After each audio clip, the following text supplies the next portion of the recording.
Welcome everybody to the Hockey Toolkit podcast. I am Trevor DiCarlo, I'm Andrew Trimble. and we are on season 2, episode 8, numero ocho.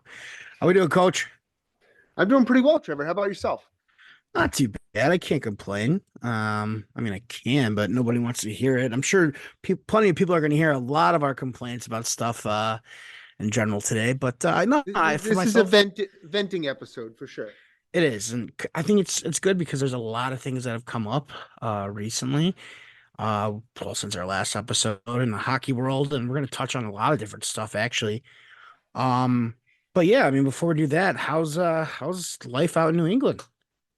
It's not bad. I mean, we've had about 6 days of gray skies, and that always is kind of like, this part of the year, the thick, meaty, uh, undercarriage of winter. It's like Right. just every day. It's 25. It's a gray sky, foggy. It's about to snow, and just like you look up at the sky and you're like just embarrassed. You feel embarrassed for New England. You're like, I just like, can't you control yourself? Can't you like just not snow for a day? We had about a foot this morning. Oh Um, man. yeah, it's just constant. So I'd like to move past the snow and get into some warmer skies and warmer weather, like move into spring a little bit. But Oh, how about yourself, Trevor? do we really want to talk about snow? Because what was it actually 2 weeks ago?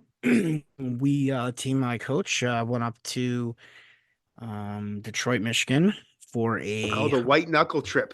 oh my God, was it ever? Which should have taken about close to 4.5 hours. I ended up taking damn near 8.5, so it doubled it. Oh God. If yeah, so we grabbed I rented a car. I rented an all-wheel drive car. Not that it's a huge deal, but it's better than my my small little, I don't drive a sedan, but it's a Hyundai, whatever it is. I don't know. But that would definitely have not held up in the snow. I think it's like a Sonata or something. And I got actually a Jeep, so that was kind of cool. But yeah, you want to talk about white knuckles? That Oh was man. especially going around the bend, heading towards Michigan from Indiana. It was the worst. And within a 20-minute drive, which should have been more or less, this was just getting the car and getting to like halfway to pick up my assistant coach. I saw like 6 or 7 cars that spun out. In what should have been like again, this is 20, took me 20 minutes to get from this part of for like a 10-mile drive.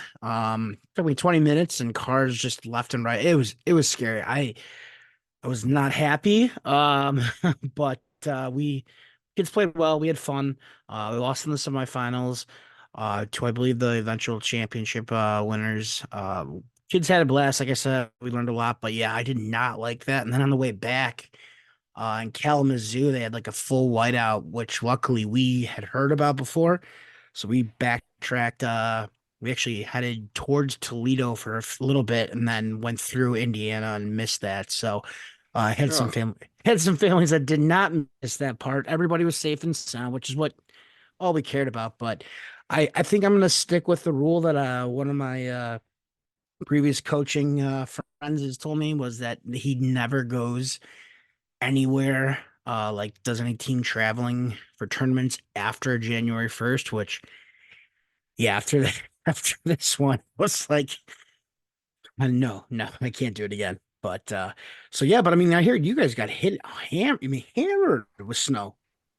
yeah. We're kind of the same boat. Like when we book the junior trips, we usually book like our car trips, which are our local ones against the Avalanche and things like that. Really early in the season or in the fall when there's not going to be any kind of real weather. And then we book like the bus trips for this time of the year. But we had one in Adirondack like 2 weeks ago, and like he can't get any sleep. We got out of the game at like the game started at 7 o'clock. We get out of there at 10, and then we get a 3.5 hour drive from there to Laconia in a bus. And you're just looking at the road, and you're like, this is just reliving all those horrible bus stories you hear Oh yeah. in your brain. And then a couple days later, I'm taking my son from Exeter back to my home, and they canceled after school activities, and I heard about that. But stupid me, I'm still like, well, you got to make hockey practice, so we're going down there and we're doing that. And we had an ice storm, so it's like Mm,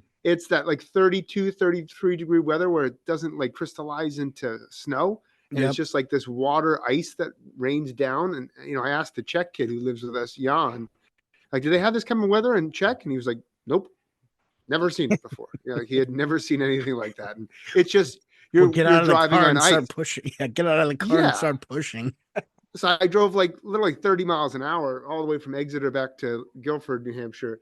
Normally that takes like a little over an hour, and it took closer to two, and it was just miserable, Yeah, absolutely miserable. I don't. The things we do as hockey coaches or as hockey parents, you know, we stayed at a Marriott and it was probably not one of the nicer Marriotts that I've been at, but um, like we show up and I'm just drained. All I want to do, and it's only 8 o'clock in Detroit, but all I want to do is just like take a shower and just relax in my hotel room because we don't got to be up until like 11 o'clock for our game. And I'm like, all right, it's Friday night. I'm like, I think it's because it's Martin Luther King Day weekend. They had this huge office marathon on. So I was like, all right, great. I mean, I don't bring my laptop with me. I try to not have too much screens outside of my phone. And I turn on the TV and oh no, satellite's out. So I was just like, Oh, oh my, I was like, oh, you gotta be killing me. So then I'm calling down the front desk to find out, like, hey, do you know if like what's the issue? Is it just I'm checking my room, text my assistant coach. He's like, nope, it's out on mine. It's like, son of a, and he's like, that's why I brought my iPad. I was like, yeah, well, fuck you. I didn't bring mine. So, I'm sitting there rubbing like, it in. yeah, exactly. So luckily I had a book, but eventually it came in and it was only local channels, so I got to watch WWE SmackDown. Um but yeah, it was a fun trip, and I enjoyed it.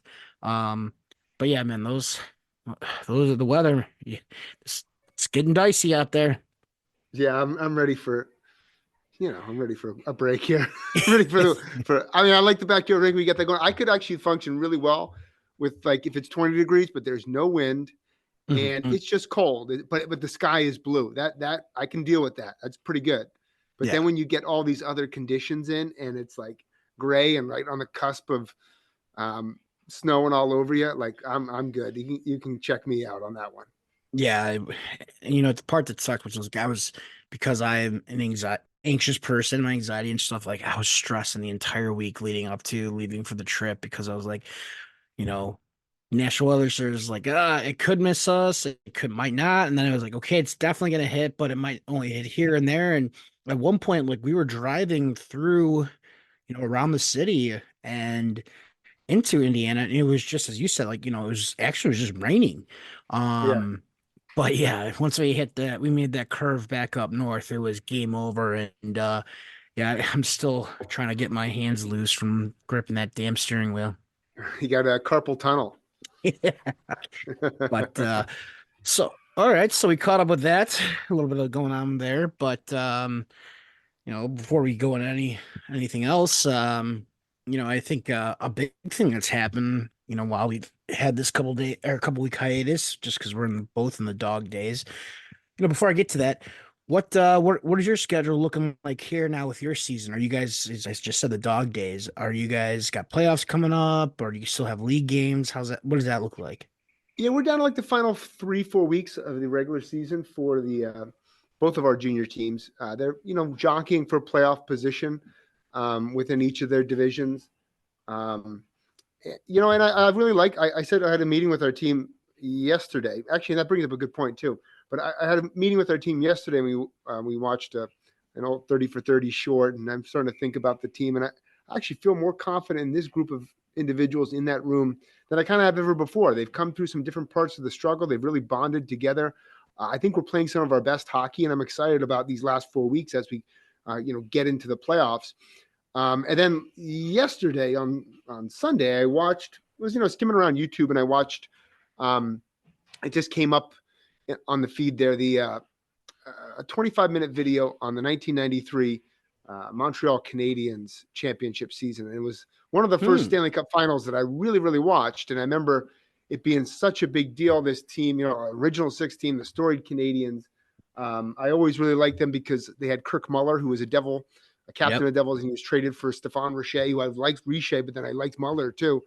So I always kind of liked the Canadians a little bit. Then you're watching this team, and they just overcame so much adversity, become this underdog team that made the finals, and they went through 10 playoff overtime victories to get to win that championship. They beat so many good teams. They beat Gretzky in the finals, and Waugh was the otherworldly goaltender, and it was just it was a really, really good 25-minute video. So if you get a chance to watch that, check it out. But they had a segment in there in which Guy Carbonneau and Patrice Brisebois pulled out of their wallet something that Jacques Demers gave them, and it was a little business card. It said something to the extent of, you've come together as a team, you've come together through the process, and now there's a chance to achieve some success. And it's just kind of like a slogan thing that they kept on their person, and it had their number, and it had for each of them. And they actually still had it to that day. Like they pulled it out and it was all beat up and tattered, each of those players. And so we're doing something like that for the boys this year, because I think they've come to that point where,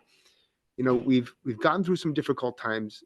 We're playing well, and I believe in the group, and I'm excited to see where it's going to go from here on out.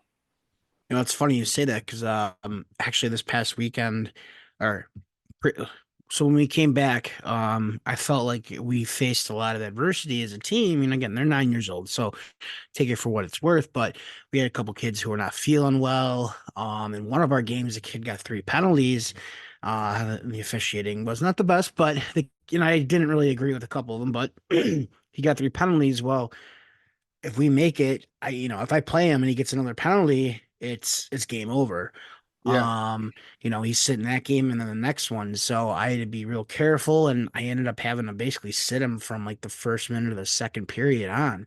Um, and he's one, he's a good player. And so, but then other kids, all the other kids got more ice time, and we're already playing a second game. So, they've got to step up. So we faced that. Like I said, we had kids sick. We're playing, five. I mean, we played 5 games within probably less than 72 hours. So Wow. kids are tired, this and that. And we go from basically having a small shot in hell making the semis to making it.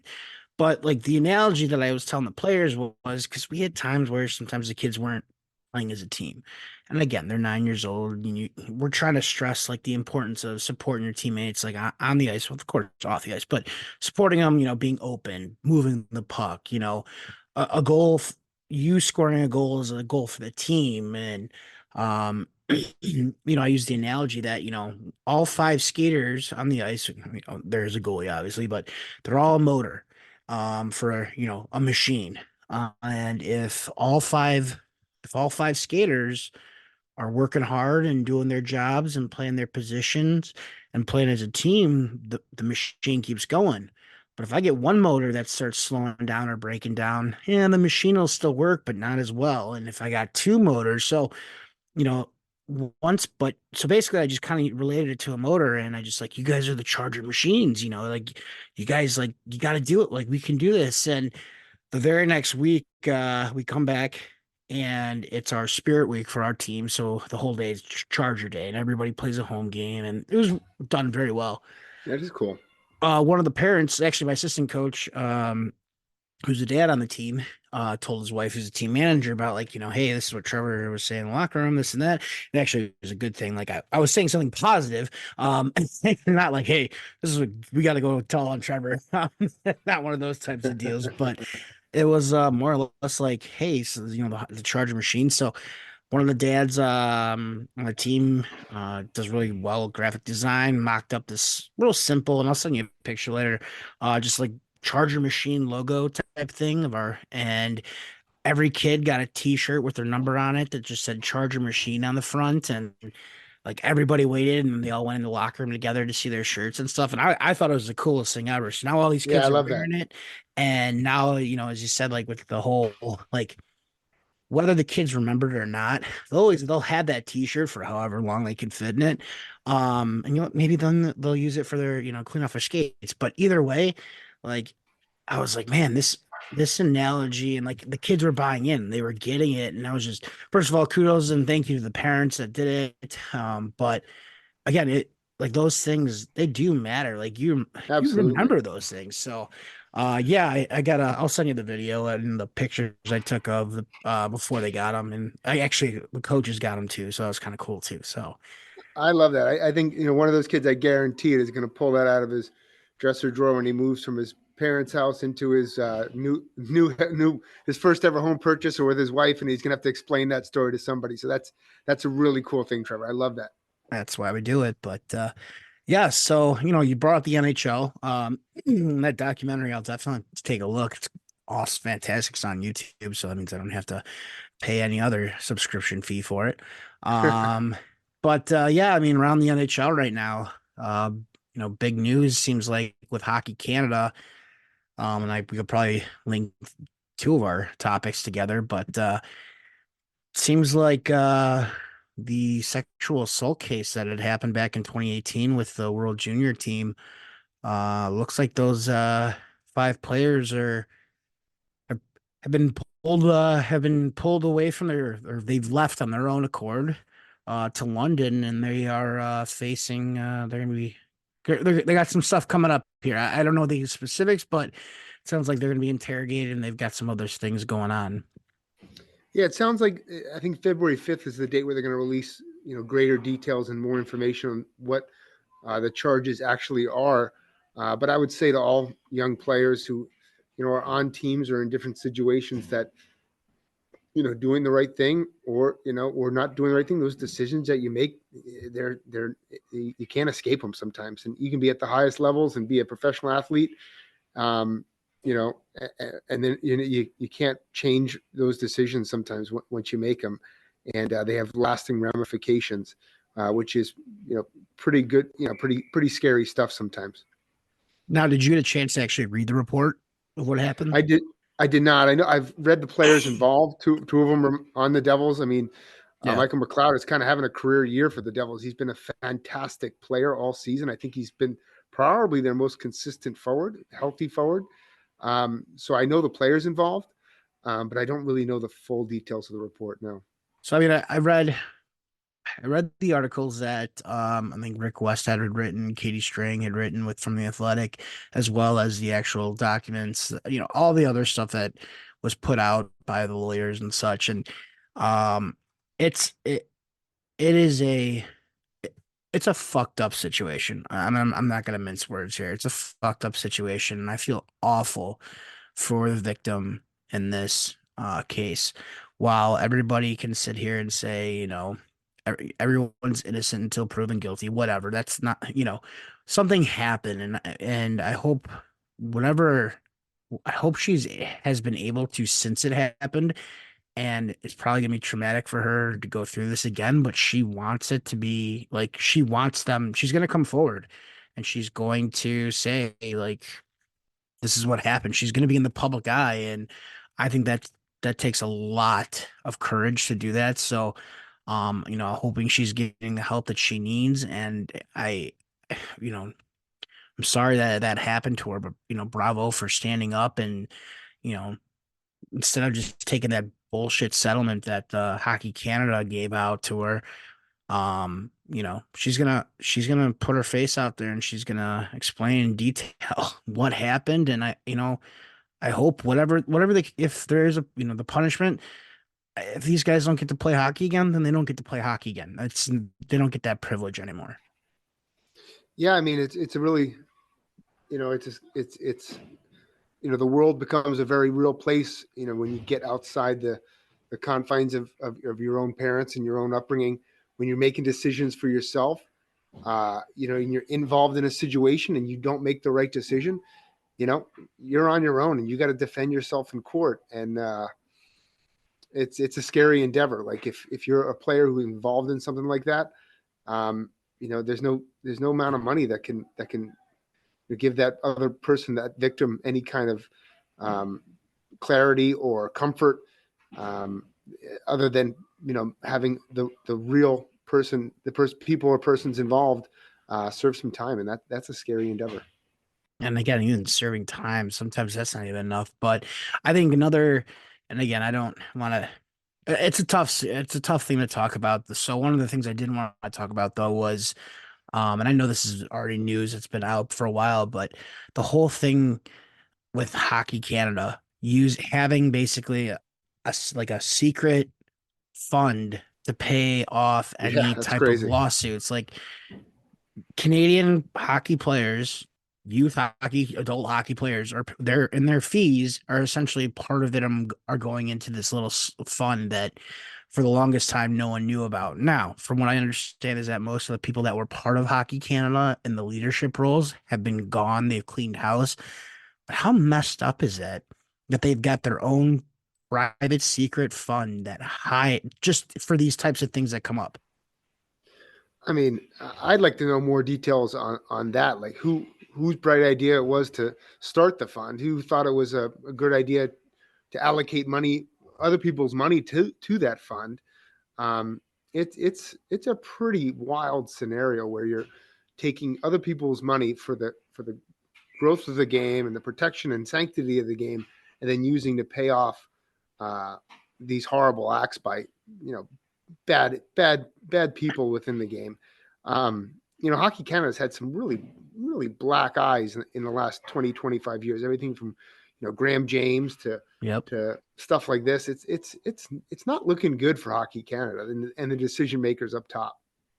No, and I mean that's what boggles my mind is that instead of using that money to educate coaches, to educate teams, to educate players, they decided, oh fuck it, we'll just use it as our, our a blank check to, instead of trying to prevent the problem, they're just writing it to, push away the problem. And I think that's I mean, I think Sheldon Keefe's done a fantastic job with what he's trying to do with, and I forgot what it's called. It's gonna kill me, but it's like Project I forgot what it is, but where he's going out and like educating teams. And I think in the NHL, every employee took his course like they had to. And I think that's a step in the right direction. But yeah, I mean, I don't even know. Does Canada, not that, and again, I don't, it's tough to say because do I think safe sport, do I think it's preventative of some stuff? Yeah, absolutely. Do I still think some things that are going to happen will happen? Sadly, I still think no matter how much education, you just have to do your best to make sure it doesn't happen. But I don't know. I mean, do you know even if Canada has any type of quote unquote safe sport that they have to do up there? I don't know. That's a great question, Trevor. I know that in terms of what my interactions with Safe Sport, um, knowing that it exists and knowing that we are involved in it and we have to complete just the Safe Sport training and get renewed on it every year or every 2 years, whatever it is. Knowing that it is there makes me more cognizant of all these situations. Absolutely. If it wasn't even there, then my compass would say I'm not gonna do this, I'm not gonna do that, I'm gonna do the right thing. But knowing that it's there now I view all my interactions with parents and kids in a different lens, and that makes a big difference in the decision making process for everyone, because they know that there is a governing body, there is people involved that are looking out for kids' best interests. So it makes a big difference. It just having it makes a big difference.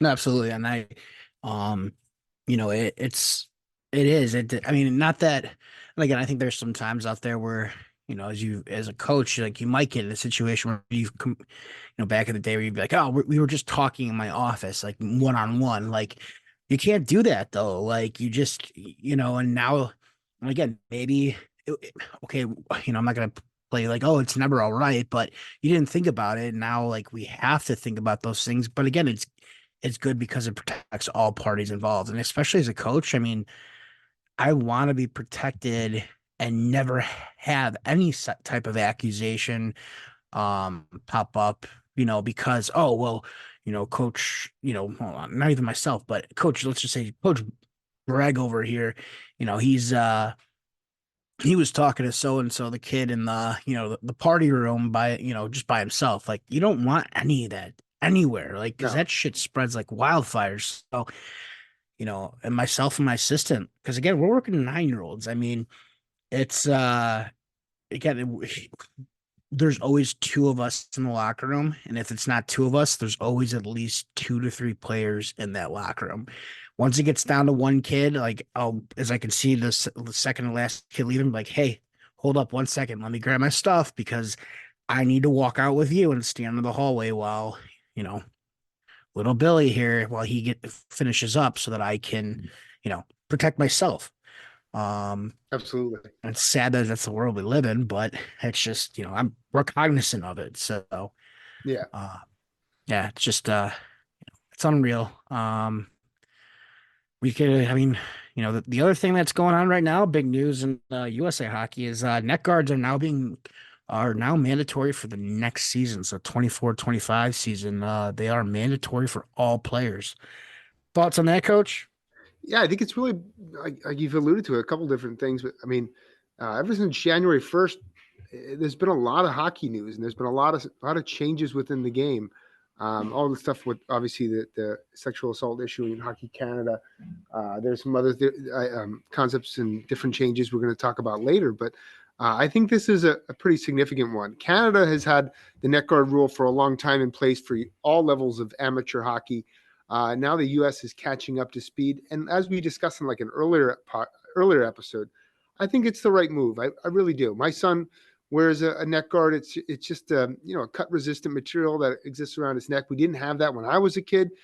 You were called all sorts of names when you had that big plastic thing around Yeah. your neck, and it was uncomfortable. But now these things, it's just cut resistant because that's where the issue arises. It's not like an impact to the throat that you see these devastating injuries. It's when a blade uh, cuts somewhere around the neck and can cause excessive bleeding, obviously. So I think they've made them comfortable. They've made them wearable. They made them breathable. I think they're really good for players. And all they are, the only reason they're there is to protect kids. And we want more kids playing the game in a safe manner. So I think it's the right move. No, as we said before, we've talked about when this first came up with the passing of Adam Johnson.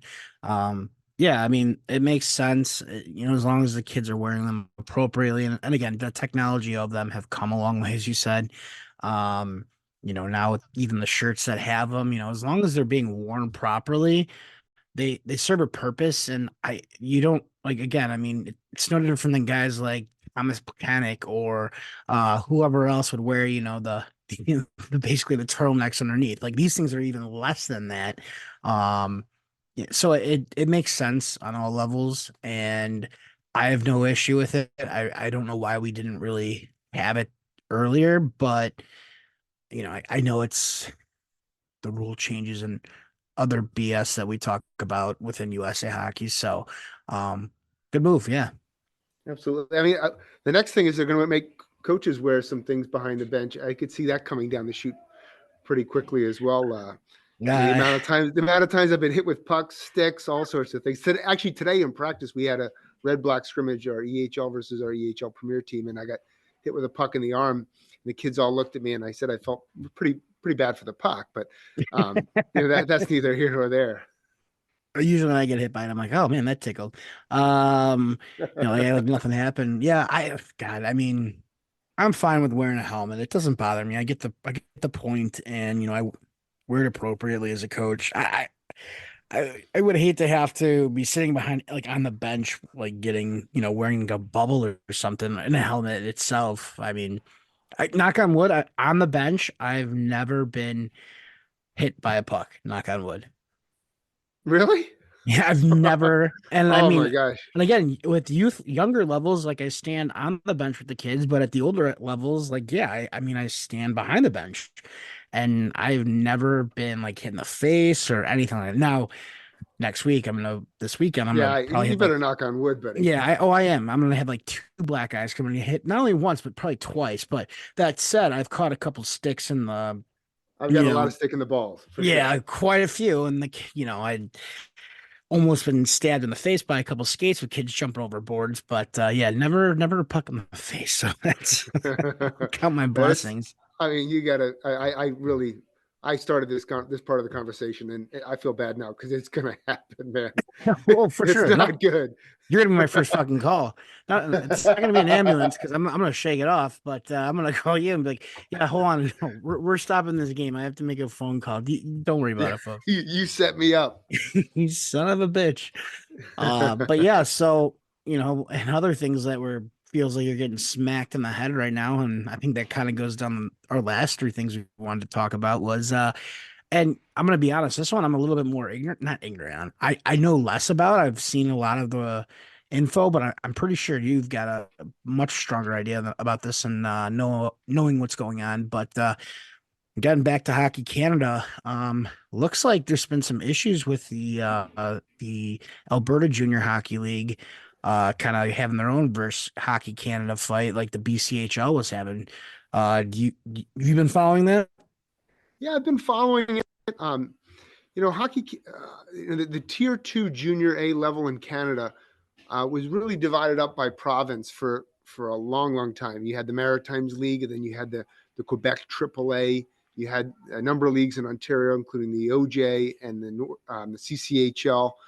Um, then you have the Saskatchewan, the Manitoba, the Alberta Junior Hockey League, and then you had the BCHL. And the BCHL for the longest time was the number one tier two junior A hockey league in the in Canada. You had a number, hundreds of NHL players, Yep. even first round picks came out of the BCHL. And then, but they wanted to keep their NCAA eligibility, so they didn't play major junior, which is deemed as a professional level league according to the NCAA. Right, Um, right. the next best league definitely was the AJ, the Alberta Junior Hockey League. Cale Makar, fourth overall pick in the draft, played in that league. It's an unbelievable league, but it's kind of top heavy. It's not like the BCHL where it's pretty consistent throughout the league. The AJ is a little bit top heavy with teams like Brooks are always at the top of the league, Yep. and they have the top players playing that league. So when the BCHL made that defection like late last summer and to be an autonomous league outside outside Hockey Canada, there obviously is some backlash and some ramifications that they're still dealing with. But it's just for an opportunity for them to now recruit nationally across Canada to be their own entity, to go up against the USHL in terms of like the next best league for professional development, while also keeping that NCAA eligibility. And there's teams that want to be a part of it. There's probably going to be more in some of these other leagues, but I think the BCHL, by only taking the teams that are up to snuff, only makes themselves better. To now have some of those top teams from the AJ in their league going forward, that is a really attractive league. If you're like a really good pro prospect, but want that maybe that year or two of NCAA development, it's fantastic for like the future of that league and how good that league could be. No, for sure. I've got a few buddies, or as well as previous coaching colleagues that I've worked with that play in the BCHL and you know, and actually a couple I think played in the CCHL and just hearing about how good a talent was and talking about guys like, oh yeah, I played, and I was 18 and he was 16 and the kid was just ripping us up. It is next to the USHL, I would say. Yeah, probably the send for at least especially Canadian players to go play in the NCAA and keep that eligibility. That said, the thing that really kind of irks me and I don't understand is that recently though when the AJHL teams, and I believe it's five of them, said, hey, after the season they announced, I don't know if they announced it or if BCHL announced it, but they said that they were going to be moving over next season. Hockey Canada and the AJHL shut down those games for those five teams, just, cancel them for whatever reason. And I still can't get a single freaking good answer on this because they're still in the AJHL. They're still paying for Hockey Canada dues or whatever to be in that league. And now all of a sudden they're just going to cancel their games. You're talking about, okay, if it's five teams, say they're rostering 20 kids, it's 100 kids that are missing out on their chance to play for no fucking reason. It's still their regular season. Yeah, I did hear that as well. And I think anytime you take a hardball stance like that ends up punishing kids who aren't directly involved in the decision making process, who are you hurting? You're hurting the kids that are the lifeblood of your entire league. Um, these backlash moves, anytime they're reactionary like that, I think it only makes the governing body, the people that are doing the fighting back in that particular way, only makes them look bad. It really does. Um, I think there needs to be a negotiation, a sit down that really and it has to happen sooner rather than later if it hasn't happened already, that can really bring these issues to the table and come to an honest resolution about the future of Tier 2 Junior A in Canada. And, as I said, it's the adults in the room are making these decisions. It's not the kids. And you've got kids who are, this is their last year of junior eligibility, and now all of a sudden they can't play games and they can't, who knows who is going to come out and watch them play? Oh, they were going to be local, so I'm going to go watch this game or that. I mean, now all of a sudden they're the ones getting burned, and it's like, as you said, have the negotiations earlier, but don't take it out on the kids because that's really who you're taking it out on, not the teams. These teams aren't really making huge dollars. Let's be honest, they're not. It's the kids that are, the ones that are gonna get the brunt of this, and I gotta feel bad for the kids in the situation. It's one of those things where, okay, I mean, Hockey Canada, you're screwing up all over the place. Like, what are you guys not doing right for these teams? And I think the big thing is that, the AAU, and that's what they're probably going to be playing under. I mean, I don't know what other option they have. Or maybe it's not AAU, but whatever the case may be for their insurance, it's an option, but it's no different than USA Hockey. What are they doing, not doing? That's discussion for what they could be doing with junior teams because I mean the EHL, you guys are AAU, right? We are self governing. I'm be Oh, okay. honest with you, I'm not quite sure what our insurance is, but You we just are know you got self to pay, governing right? for sure. And we wanted to. We had our decision was a lengthy decision on that, and there's so many things that go into that decision. That was like when you stack them all up, there were very few pros to stay within USA Hockey underneath their umbrella, and it's sad to say because I love Yeah. for the most part I really love the ADM and I love how USA Hockey has grown the game in the United States, but at the tier 2 and tier 3 level, there needs to be, in my opinion, there needs to be a broad overhaul of what we're doing with the junior hockey level, uh, because there's very different operators and there's very different standards. And we were at the table for a long time as the EHL, and we didn't really have a vote. You had at the tier 2 and 3 level outside of the USHL, you had the NA and the NA3, and they could vote together. You have the EHL, which governs, Right. sitting at the table. Then, in some cases you had the USPHL and the NCDC, but that really was a different beast. But we didn't really have a say in the room. And we're doing a lot of good things in the EHL. We want to have a say in the room. We want to have the say in the future of hockey. So um, it was a well thought out Right. For sure. move. No, I mean, But I and think that's go ahead, Trevor. I'm sorry. it's no, I mean, it's definitely, I think I didn't get your connection. It's not a big deal. Um, no, I mean, I think it's, again, you guys are doing great. You guys are doing, by the numbers, you guys are doing the right thing. Where you look at some of these other leagues, and I guess that's again another topic of conversation for another day. But um, I'm sure I'm sure it's not easy just to walk away from Hockey Canada as much as it feels like it is. I'm sure was not an easy decision. And again, I think at the end of the day, all this is really doing is hurting those kids on those 5 teams in the AJ, and especially now where it's really getting kind of close to the end. I feel bad for them because they don't deserve Absolutely. that. And especially these No. are kids that have also lost out on COVID too. So I mean, like, kick them while Yeah. I they're mean, down still. you're dealing with a country.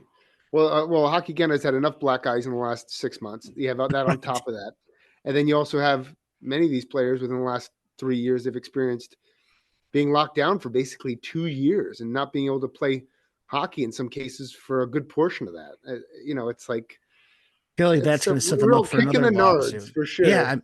I feel like that's going to set them up for another lawsuit, which, rightfully so. Go for them. I just hope this time, and not as a joke, but I hope this time they actually goes from Hockey Canada's fees and not the people who's paying them. Absolutely. But now, what is a joke? Like my little segue there. Uh, so, as we've come to learn, on again, anybody can be anybody on the fucking internet these days. Um, and since Mr. I Train Hockey will not get back to us about anything, um, you and I both actually came upon a separately and then obviously joined together found a somebody out there who do we even want to name the channel or no?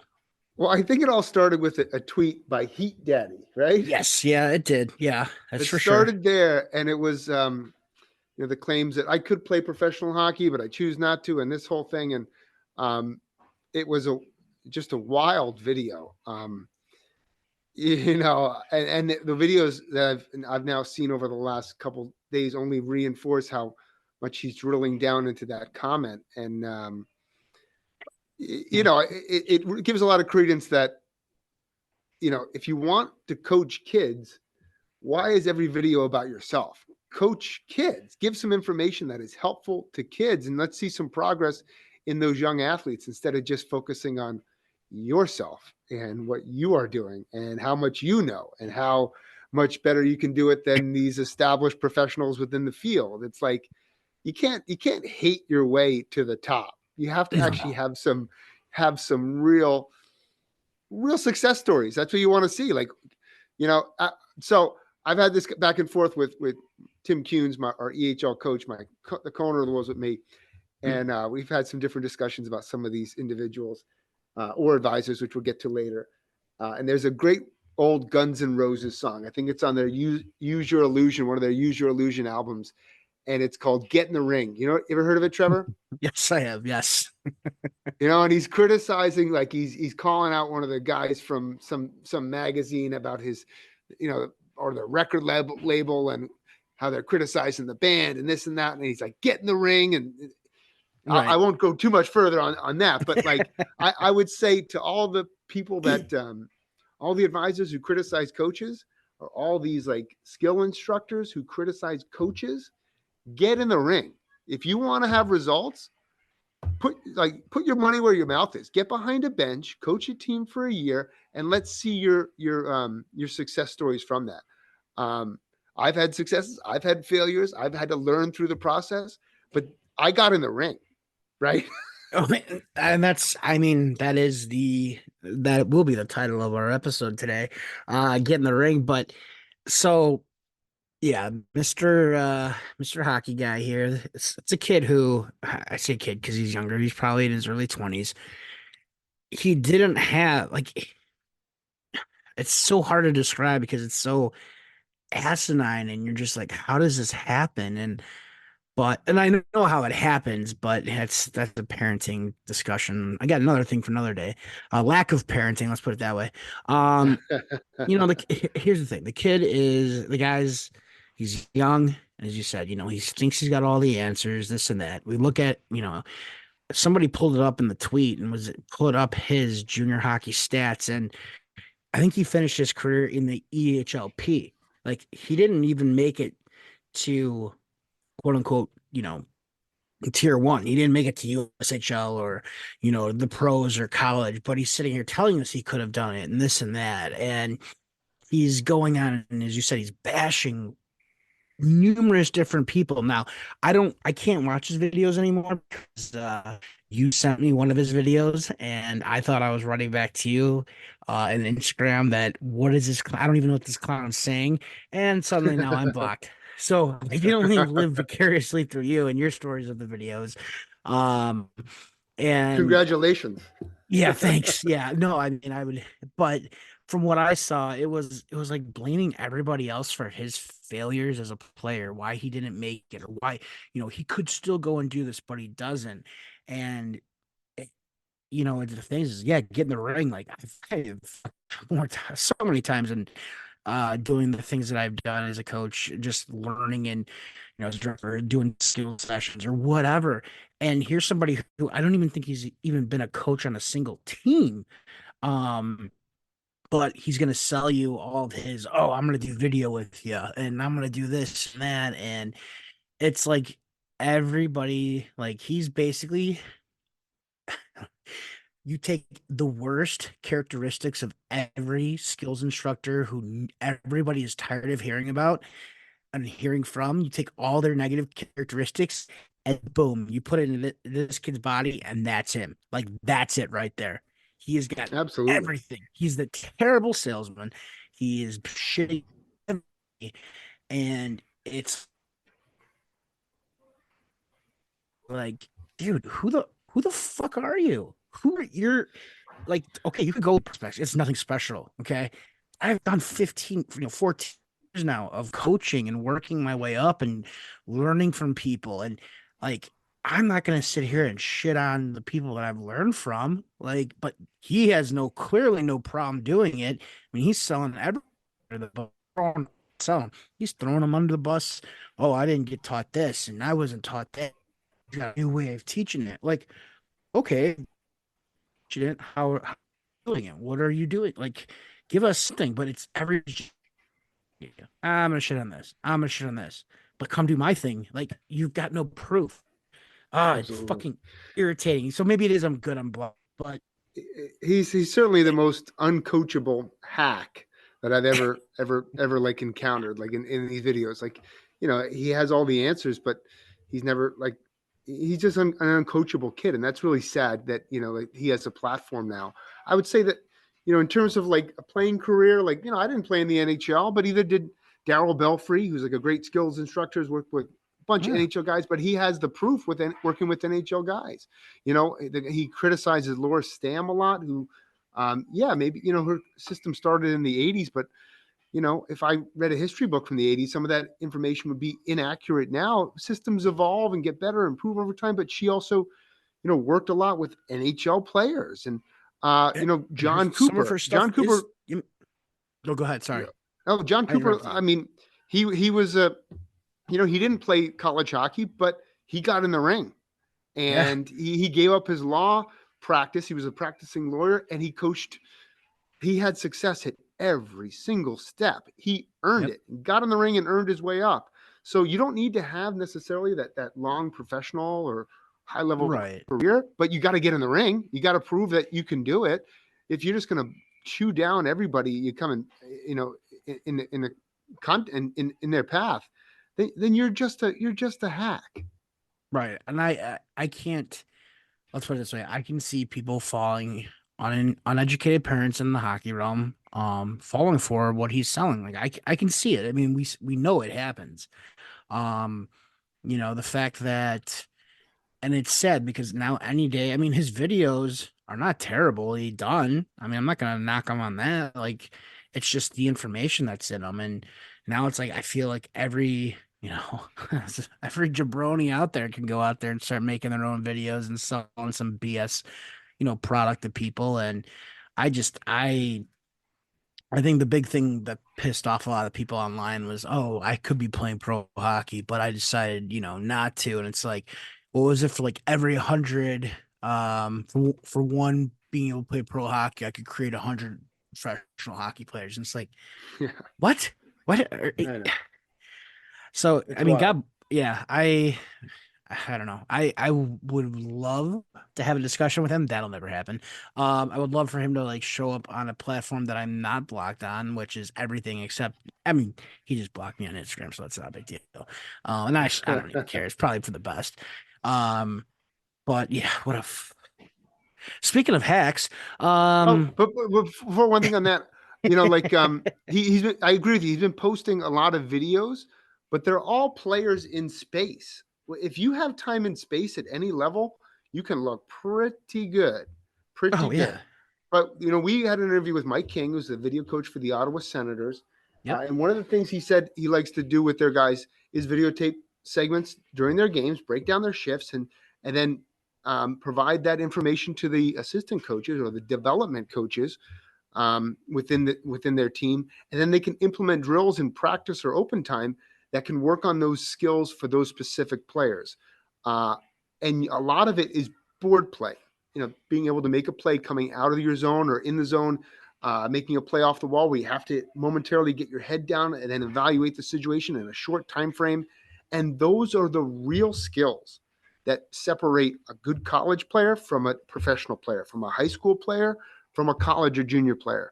It's not yep, going around a bunch of tires in space. Anybody can mimic, Like I remember being a kid, in my backyard and mimicking Julio Franco's batting stance. I looked pretty good. I got Oh, it down pretty good, and I I'm was more not of a even a Sheffield lefty. guy. I was more of a Yeah, Sheffield guy, but yeah.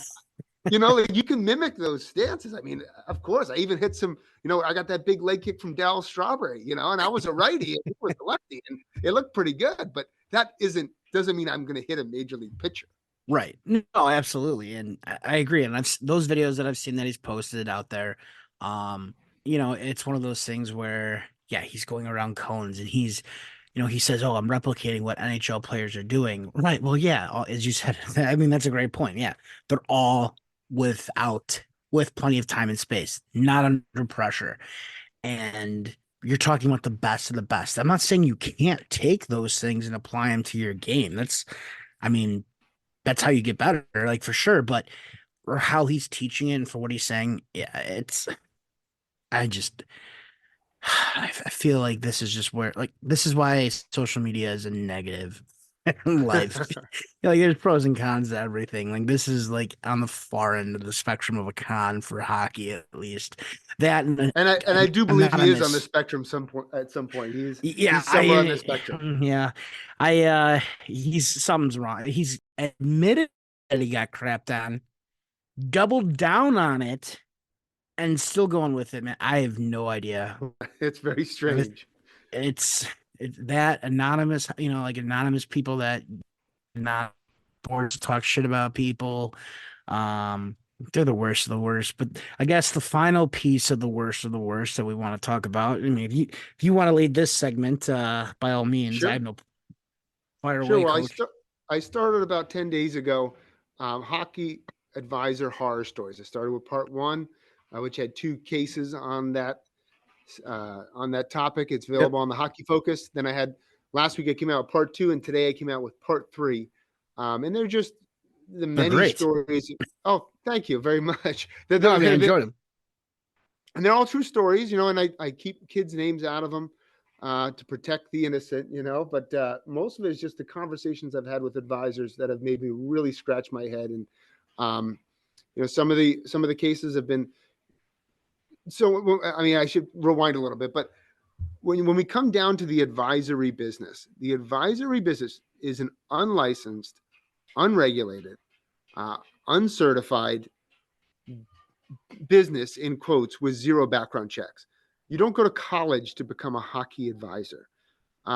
Usually, you're a former player or a person who has an interest in the game, and you're unwilling to step in the ring and be a coach.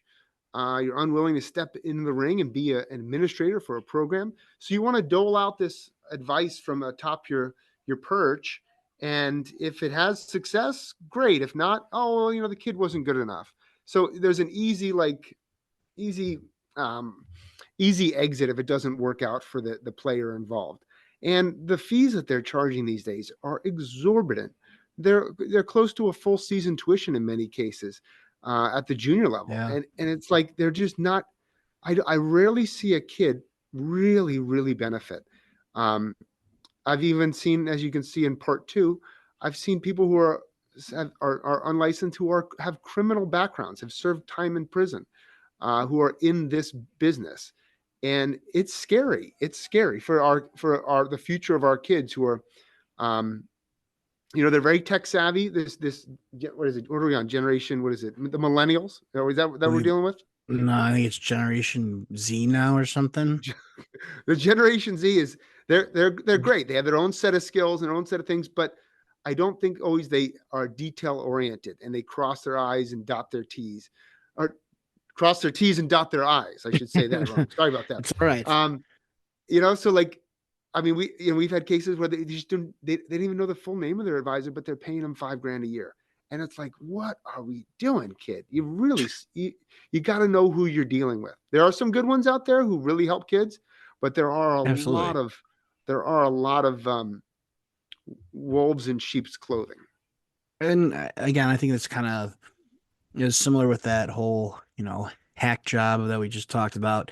There are good skills coaches out there. There are some good, good quality videos and stuff. And I think I just sent you one earlier that I really like watching the guy's videos that he has Yeah, of, like different things. And, um, like there is good in different things, but sadly, you don't always hear a lot about the good. You typically hear a lot about the negative, and I think that's just how our society is. I mean, you turn on the news, it doesn't start off with a guy who just saved, a puppy from, getting crushed by a car. It's the little fire that happened down the street and that didn't do anything, but that's gonna be the headline of you know, sex sells, baby.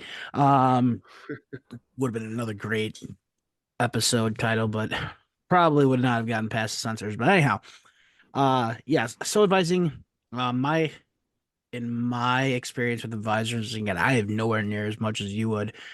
Um, it feels like a slimy business. And as you said, quotes business. It feels like isn't there isn't enough good quality ones out there. And I feel like the reason that it's so prevalent and so easy to just become a quote unquote advisor is Absolutely. because there's no education. And again, like this is a problem with our society with hockey, at least hockey, because again, hockey's not, it's not like baseball. It's not like football. Baseball, if you're going to play pro, like you're going from high school, get drafted, or you're going from high school to college, and then you might get drafted, or you're done. Like that's it. Same thing with football. Football, you're going from high school to college, and if you're good enough to pro. Like hockey's different though. Hockey, you've got junior hockey and before college hockey, before any type of professional hockey. Like there's this huge path. And again, not many people have played. I mean, compared to all the other sports, hockey is not on the, it was probably in the top three, maybe even the top four anymore of, sports played by youth.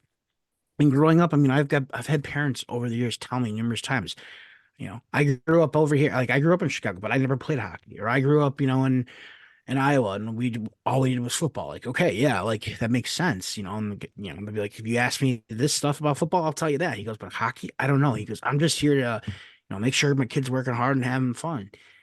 That's the problem, though, is that you've got kids, not even kids, but parents who, because that's who's footing the bill for these Yes. advisors. They don't know, they don't know uh, what is the right course of action to take. And that's where it feels predatory, as you've said, is that because some of these guys are like, yeah, sure, for a small sum, I'll help guide you through the whole system. And you know what? Oh, well, I want to make sure my kid gets put on the right place because they'll tell you horror stories about, well, this is what happens if your kid doesn't get there. But this is what happens when if I work with your kid. Like that's the predatory part. So we've got this whole society, not whole, but a large chunk of the hockey society who doesn't know right from wrong. And that's where these guys come in with their companies and great websites and names and this and their jackets and this and that. And they sell this dream to people and they're not really always, as you said, some of them never, been in the ring. Some of them have never actually thrown their head in and done those things, but they can tell you exactly what you need to do because, they played college hockey or they played a little bit of professional, but they've never been in that local scene as someone outside of being a player. Yeah, and I agree with that 100%, Trevor. But I would also say that it's become, in the first 5 6 years when I was coaching at the junior level, it was almost like kids made fun of the kid who had an advisor. Oh, that kid thinks he's going to play in the show one day. He thinks he's Yep. going to Yeah. D1. Like they would make fun of that kid. But then it became like a chase, like keeping up with the Joneses. Oh, well, little Tommy has an advisor, and my kid's just as good as little Tommy. If he gets to play in college and my kid doesn't, uh, like Right. there's got to be something wrong here. So I need to get him an advisor. But the reality is, your kid's going to play in college by more training time, by getting stronger in the gym, by getting good academic marks, by being a good teammate, by having success at the level he's at. He will naturally progress. Um, making the right decisions of it within his hockey career. An advisor very rarely, in my experience, really opens a door for a kid. you could sign up if your kid is the best 13-year-old in New Hampshire, you can sign up this week, excuse me, for any one of the tryouts in the state of New Hampshire for like the youth hockey programs here. You're a free agent at the end of the year, Yep. and you can go to any of those great programs that an advisor would recommend. There's that is not a single coach in New Hampshire who isn't going to take your kid because he doesn't have an advisor. He's going to take the best kids at the tryouts. So what are we doing here? What are we doing? That doesn't make the logic for an advisor at most of the youth level makes no sense. No, and it's the youth levels first. I mean, it's even. I mean, that's just a joke. I mean, but I'm thinking that midget age group, starting at 15U, and I mean, like even for again, when you're a first year midget, like kids that are getting advisors, it's I think maybe the top 1 or 2% of the youth hockey players in those ages, they can probably use an advisor to help them, at least guide them. Because those are going to be kids that are going to be talking to probably Division 1 schools we're talking about. Um, but like everybody else, there's free information out there. You can talk to your coach. You should be able to talk to your coaches. You can go on forums. I know that I've written a couple. I know you've written a couple of different articles on the website about just doing it on your own for free. Um, but again, as you said, it's keeping up with the Joneses. It's the fear of missing out. It's this, and that. And I've sat in and the way that some of these advisors are, portraying themselves. I sat in on one that is, it's not even like I sat in on one call a couple years ago, where actually I pretended I was the player's or the not financial, schooling, like education advisor. And this is for a company that USA Hockey was marketing as like a great, like a partner. Um, and I said it on the call because I was like, I read the email that the parent had gotten from the group, the company. And they do, don't get me wrong, they represent very well in other sports. But hockey, I was just like, there's no way. After reading the email about this kid, and the kid's a talented player, but he was not I would say if he tried his hardest, possibly could have made a division like a tier 2. I mean, that's even reaching it. Um, he would have been a great tier 3 hockey player.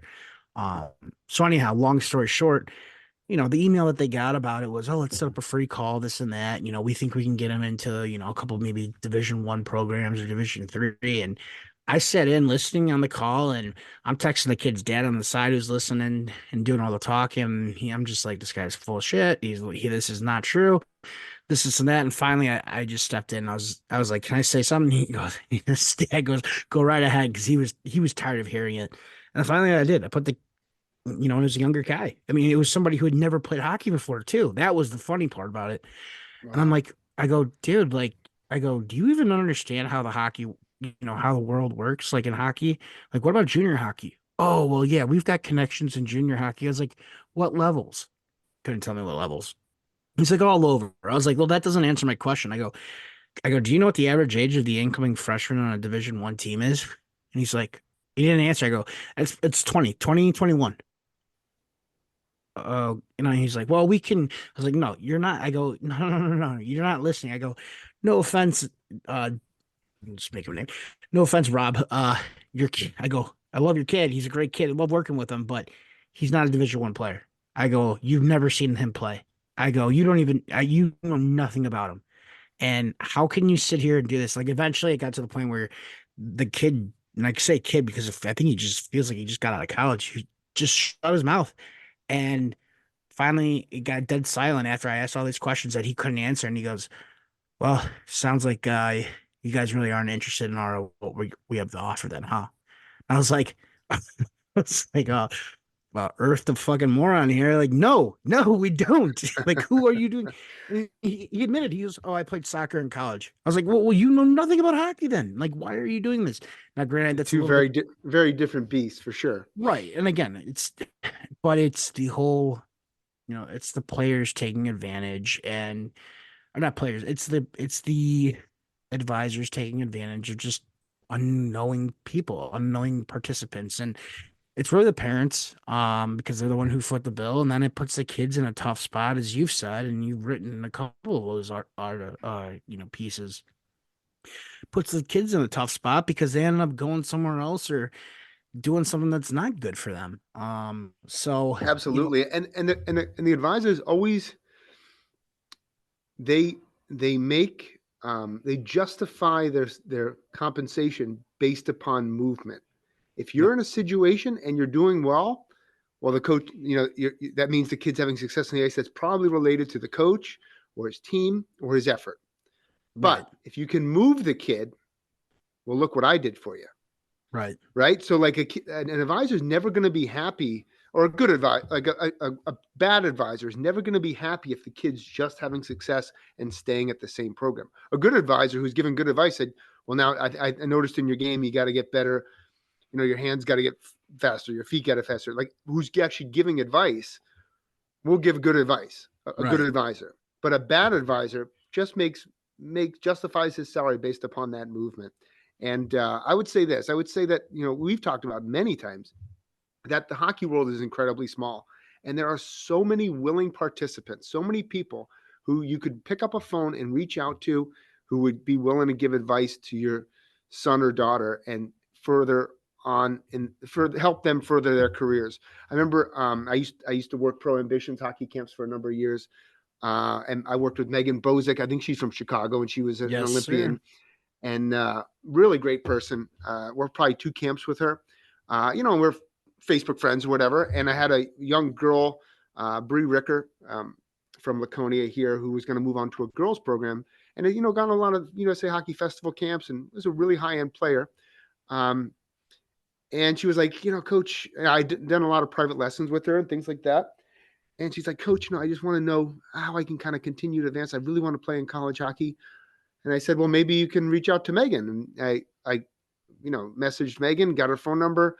They talked on the phone, and now, fast forward 5-6 years, and Bree is playing at Norwich and having a really good freshman season. But I couldn't provide a ton of information because I'm not really involved with the girls' game. But people are willing to help, and people at high levels are willing to pick up the phone, answer an email. You don't need to pay $5,000 for that. No, no, and I will confess at one point, I had discussed with a advising company about joining on as like kind of just like an area scout, basically doing like the little work for them and or like the heavy work of finding people and pushing them to them. And after I got done with the call, I was like, no, this just isn't for me. Like, I just felt Yeah. even, again, because I was like, what else can I do to try and get involved with the hockey world as well as coaching? But I was just like, after I did it, I was just like, honestly, it was probably one of the best decisions for myself I've ever made because I would have felt terrible. And don't get me wrong, the company that I talked to, they do, I think they do a decent job. I don't think they're predatory based on the players that I've seen that they've had. They actually typically have some of the best players in the area. So I will not call them, a predatory advising company, but I just didn't feel, to me, it just didn't feel right, especially with the type of players that I would have to be like going after. Because I mean, I am offering it to all players. It wasn't just, but they had the talented players, and like I said, they do a pretty good job of promoting, and that's what you need is, as you said already.